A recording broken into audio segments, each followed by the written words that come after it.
Next on the news, a trip turned into a disaster. This Brooklyn Catholic family traveled to Ukraine right as the latest Russian missile strike landed. It's pure evil. Barclays was packed on Sunday. These 20,000 cheering faithful praising the Lord during a special anniversary mass. Is that a bird, a plane? No, those are God's superheroes. The latest comic book about to hit shelves. Plus, the Holy Father meets the oldest granny in an Italian town. I'm Christine Persichetti. Currents News starts right now.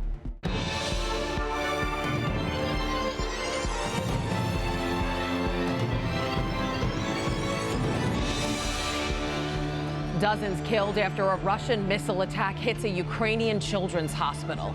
Kyiv is scrambling to pick up the pieces. And in the middle of the chaos, a Catholic family from Brooklyn. They're in the city of Zhytomyr, which is just over 80 miles from Kyiv. Natalia Pastushenko brought her 3 children there to see their grandma, who's fighting cancer. And as soon as they got there, they heard the air raid sirens. Once we came, I heard the sirens. We went to the house to find cover. 10-year-old Igor Ozminsky, an altar boy at Guardian Angel Church in Brighton Beach, is in Ukraine right now with his younger siblings and his mom visiting their grandma. Every time I hear those sirens, I feel like a missile is either going to hit this house or somewhere near us. They arrived just as dozens of Russian missiles bombarded cities across the war-torn country Monday. The deadly strike at that children's hospital in Kyiv, just 83 miles away. They don't care where they bombing. It's kids or it's adults, or they don't care absolutely. It's pure evil. Natalia Pastushenko moved to Brooklyn 15 years ago. Her 3 young children are enrolled at St. Peter Catholic Academy, but she says her mother won't leave her home, even though previous missile strikes have come really close. A school just a half-mile away was destroyed by one last year. But the kids know what to do when danger comes close. Oh, hi. I would go look for cover. The room behind us, it is 2 walls all around, so I go there and just stay there until the sirens stop. Natalia is hoping the U.S. will do more to help her homeland.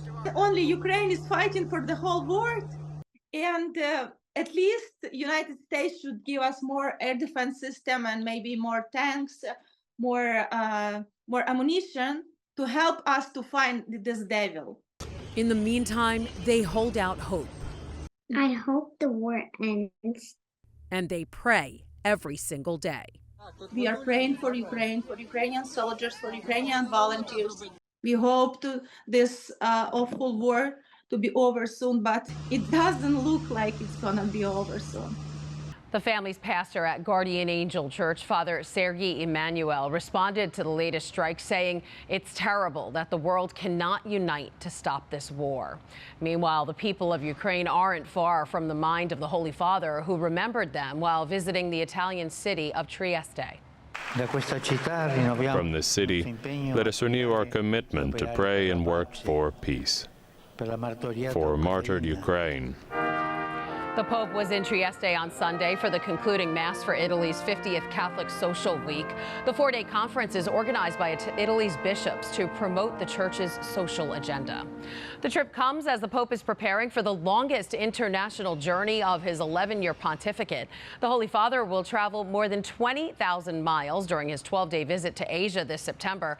The Vatican released his schedule, which includes meeting young people and the marginalized of Indonesia, Papua New Guinea, Timor-Leste, and Singapore. Be sure to stick with New York's Pope station, Currents News, and the tablet for continuing coverage of the Holy Father's journey. In Gaza, a raid by Israeli forces hit a Catholic school and killed at least 4 people. The airstrike on Sunday morning targeted 2 classrooms on the ground floor of Holy Family School, where a large number of displaced Palestinian families were being sheltered. The Latin Patriarchate of Jerusalem condemned the attack, calling for an immediate end to the horrifying bloodbath in the region. Now to news out of Haiti. According to the United Nations, gang violence has displaced more than 300,000 children there since March. For months now, the country has struggled to control kidnappings and killings. Meanwhile, here in the Diocese of Brooklyn, Haitians are praying for their homeland, asking for the intercession of Our Lady of Perpetual Help.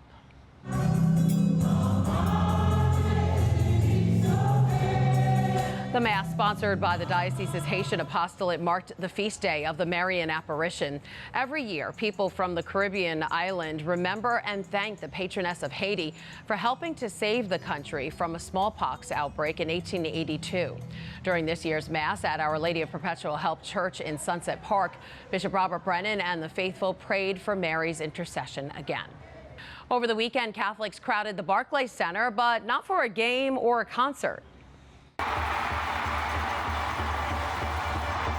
Those cheers happened during a Mass in honor of the 50th anniversary of the Neocatechumenal Way coming to America. The Catholic movement, designed to deepen the faith of its members through ongoing formation, was founded in Spain in the 60s by two laypersons and a priest. Those laypeople came to the U.S. in 1974 at the invitation of a Queens pastor. Now there are 1,100 communities around the country. Almost 20,000 members of the Neocatechumenal Way filled the seats of Barclays on Sunday. The papal representative to the United States, Cardinal Christophe Pierre, celebrated the Mass. Brooklyn Bishop Robert Brennan was also in attendance.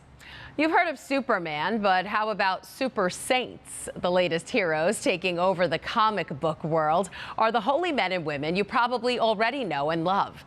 Melinda Stephan, who goes by the pen name Mindy Indy, is bringing faith to the pages of her newest project. Currency's Katie Vasquez gives us a sneak peek.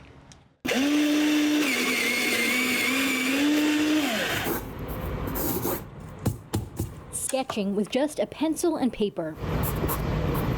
Cartoonist and illustrator Melinda Stephan, also known as Mindy Indy, loves to let her creativity flow. I've been drawing all my life. I just never stopped. She's drawn a lot of different comics, but she is proudest of her most recent heroes.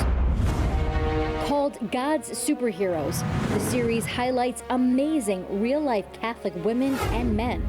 It really was the perfect, the perfect meeting of worlds here. I draw in a very exciting and dynamic style like comics are, but then it's incorporating the faith. She drew her first volume in 2021, telling the stories of saintly figures like Blessed Carlo Acutis. I learned about Blessed Carlo Acutis from this book, and he helps me with tech problems all the time. And famous lay Catholics like Lord of the Rings author J.R.R. Tolkien. Mindy says this page took her 15 hours to complete. I totally geek out on Tolkien, and I was drawing my versions of, the characters.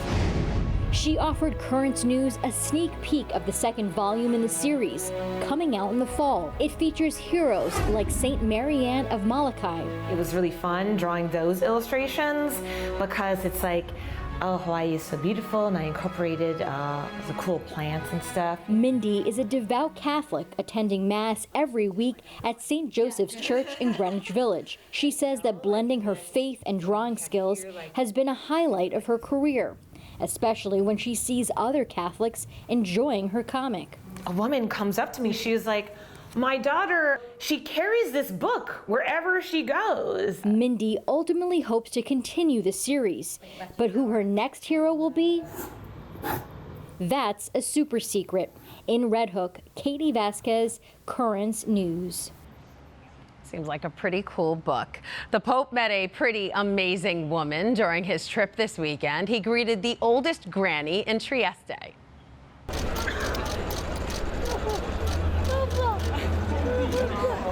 Pope Francis said hello to 111-year-old Maria right before celebrating Mass. She was born in Rhodes in 1913 and moved to Trieste because of her Navy officer husband.